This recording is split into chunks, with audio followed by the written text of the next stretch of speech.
وكان ضيف الحفل هو المنشد الجميل أسامة الصافي. ما أدري عاد تعرفون أسامة الصافي ولا لا، لكن أنا من الناس اللي كنت يعني أحفظ أناشيده قديما.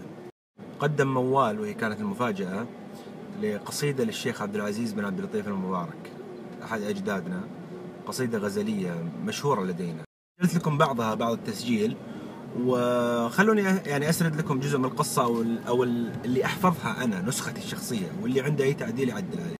هي للشيخ عبد العزيز بن عبد اللطيف المبارك، وهو يعتبر أحد فقهاء المالكية في الإحساء في شرقي الجزيرة. كتب هذا النص لأسباب، أنه منه وهو صغير وهو مسمى لبنت خالته أو قريبته، فكان زي ما تقول أنه يعني في النهاية أنه سيتزوجها بشكل طبيعي. فهو دخل في مجال الدراسة أو مجال الشريعة خاصة، وكان يعتبر من النوابغ، يعني بحيث أن الرجل جلس للتدريس وهو في عمر 16.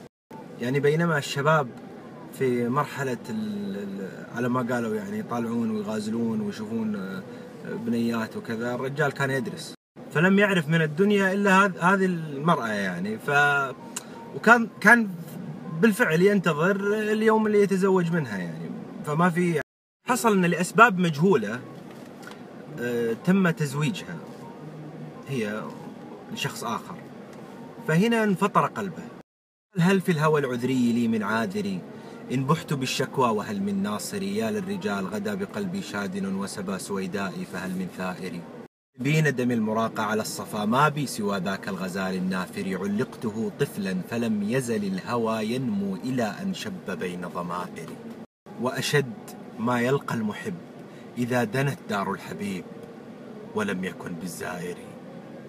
إلى أن يصل البيت اللي يبين كمية عفافه وعدم يعني معرفته في هذا المجال، فيصل إلى المعنى أكثر رقة. اعتدت غض الطرف حتى أنني لو رمت أفتحه عصاني ناظري، إني كتمت هواك حتى ما درى سمعي ولا بصري بما في خاطري. طبعا مما يؤكد القصة هو أن الشيخ رحمة الله عليه توفي ولم يتزوج، فبقي وفيا لحبه الأول.